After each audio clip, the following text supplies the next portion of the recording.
Hello, this is Scott Hulse and welcome to KUBZ News. This is Adrian Schmidt. And here's Eli Dion talking about the construction that is going on out front in the pillars. We asked Mr. Caldwell and students about the construction project outside of our school. Some kids come out here during lunch, they can eat out here, or some classes come out here to work. Ramsey's landscaping and horticulture class did a lot of the work. My part was more the carpentry background because I was a union carpenter for a number of years. I still do carpentry during the summers. We've been digging holes, making sure they're level, then we poured concrete in it. Had another class come in and make forms so we could pour concrete, and then we poured concrete, got it leveled out. And right now we're taking the forms off so we can put bricks inside. This is a project that I've been here 3 years and they've been talking about it. It'll be a walkway into a circular brick area. So like what you're standing on, the brick pavers, it'll get filled in all the way for the walkway, the full circle, and the 2 half circles. So they'll end up putting more benches out here, maybe some tables so people can sit, enjoy the weather when it's nice, maybe have during lunch, maybe some classes can come out when it's nice weather and just have class outside instead. Next year I'll be co-teaching a geometry and construction class with Mr. Pass, which I'm really looking forward to. So we'll alternate days in the classroom learning geometry and then days out on the field. Right now the planned project is to build a new 2-story concession stand over by the field, so we'll actually have students in the geometry class working on that, building it, and applying what they learn in math class to the project. If people are interested, right now there's doing signups for a summer school class that will be carpentry. I'll be teaching that. Hopefully we can get enough kids to sign up for it. It would be here and it would start a week after the last day of school. It would be 14 days, but they're 7 hours a day, so it'll be real intensive, learning a lot of stuff, a lot of hands-on skills that they can learn. I can't wait to see how this project turns out, and I'm so excited to see new projects to come in the class of geometry and construction. If you're interested in doing projects like this, be sure to talk to your counselor and sign up for the class. I can't wait to have the opportunity to sit outside. Next we have Natalia on Underclassmen Feelings about the seniors leaving. Hey clubs, Natalia Perkins reporting on how our underclassmen are feeling about our seniors graduating this year. I'm happy for them because they've worked so hard to get to this point. Glad are leaving, but mostly sad. For underclassmen, at least the ones that I know, I feel like a lot of them are probably pretty sad about me leaving, considering how a lot of them think of me as an older sibling and look to me for guidance. A good opportunity for the seniors to go experience the real world and to have them work at a job, to do all that. I feel like a lot of them are really sad or excited to take on that role.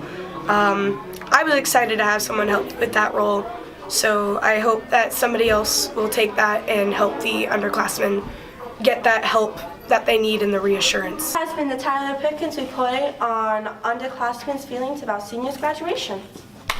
Thanks guys, now we have Rochelle with the prom proposals.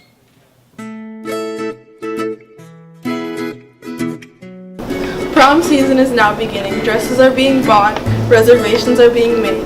We were lucky enough to catch a couple promposals that have happened recently.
That's funny. This is so funny.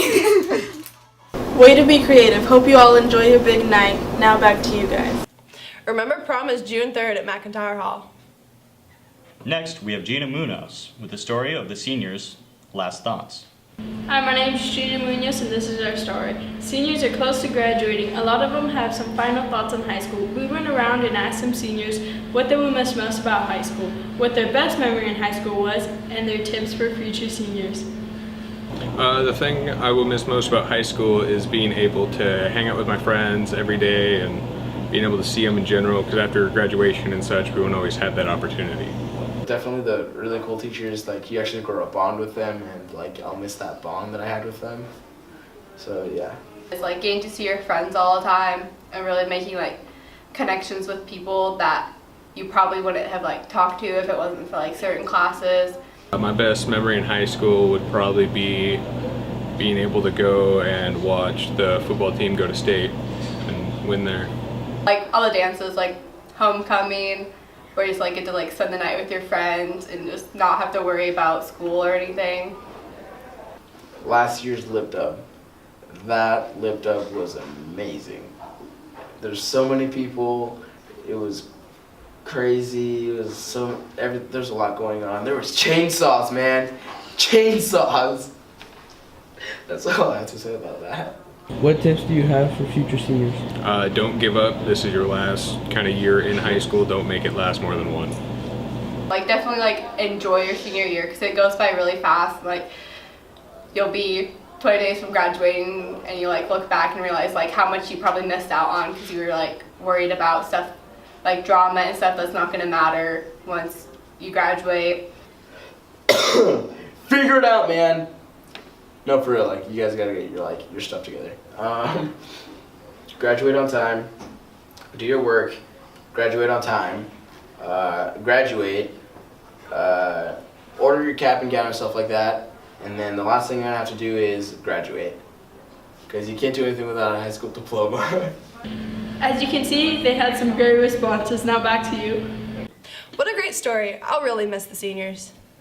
Recently, Eli Smith went to Helping Hands Food Bank with Jaden Van Zant and Walter Constanza to talk about the Backpacks for Kids programs. Here's what they had to say. Hi, my name is Eli Smith, and recently we interviewed Brandon Fullerton about the Backpacks for Kids program going on throughout Sedro-Woolley School District. Here's what he said.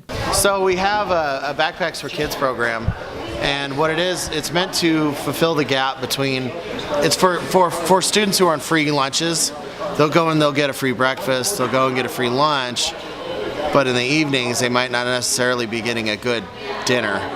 And so what we found out was that students were going hungry from Friday at lunchtime all the way till Monday at breakfast time.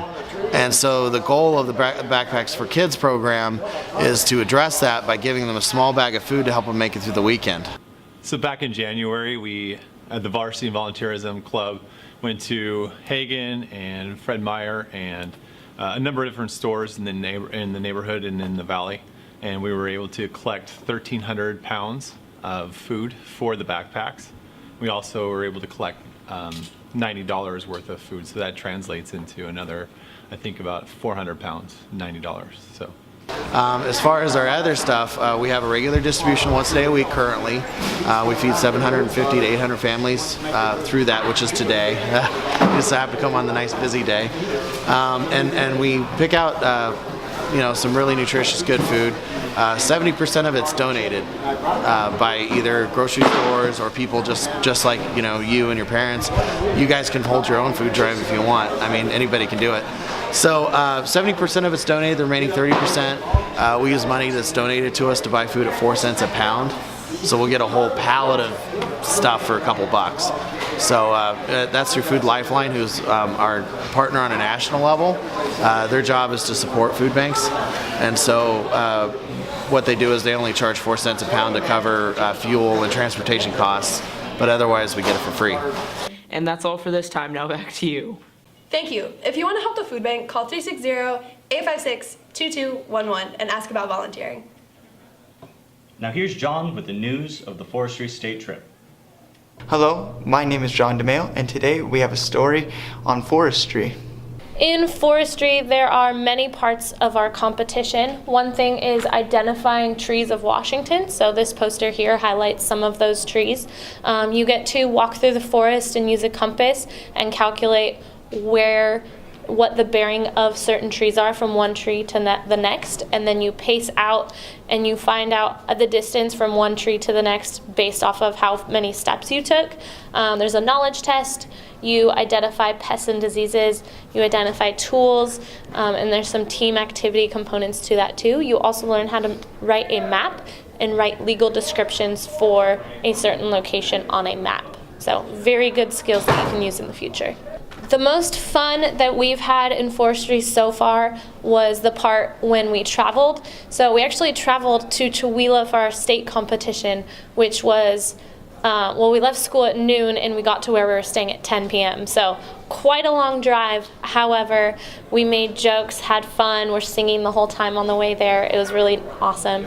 If a student is interested in joining the forestry team, then they need to be a member of FFA, and they can do that by joining either one of the classes that Mr. Ramsey teaches or one of the classes that I teach. And then to get involved in forestry, once they are a member of FFA, the only thing they have to do is say, "Hey, Ms. DeBoer, I'm interested in being on the forestry team." Come to practices, learn lots of things, and you get to travel all over the state. That was really cool. Now, if you want to sign up for forestry, just go to Ms. DeBoer. Thank you. And if you want to join, be sure to talk to your counselor. Now we have Patrick Scholl with some information on Travel Club. Travel Club is going to Australia in 2018. Here's Mr. Grant and students about the trip. Travel Club is a group where every 2 years we offer students the opportunity to save money, do fundraising, and travel internationally for somewhere between 3 and 4 weeks. I just think it's really cool that the school can do that they can go somewhere and have that be an option for a club. So I'm excited. It sounds really cool, traveling to Australia, New Zealand, and learning a whole bunch about a different country that I've never been to. We really try to get into the native areas. For instance, in New Zealand, we go to a Maori ceremony and festival that's kind of their equivalent of a luau. We kind of try to get some information on the Maori culture. We go to the outback and go to Uluru, which non-natives call Ayers Rock, and kind of go through that and get the historical significance. And it's not too late to join if you're a sophomore or junior. Just go ask Miss Fortune or Mr. Grant. Miss Fortune is in room 109 and Mr. Grant is in the portables to ask more about the trip. Thank you for watching the KUBZ News broadcast. Tune in June 6th for the new broadcast.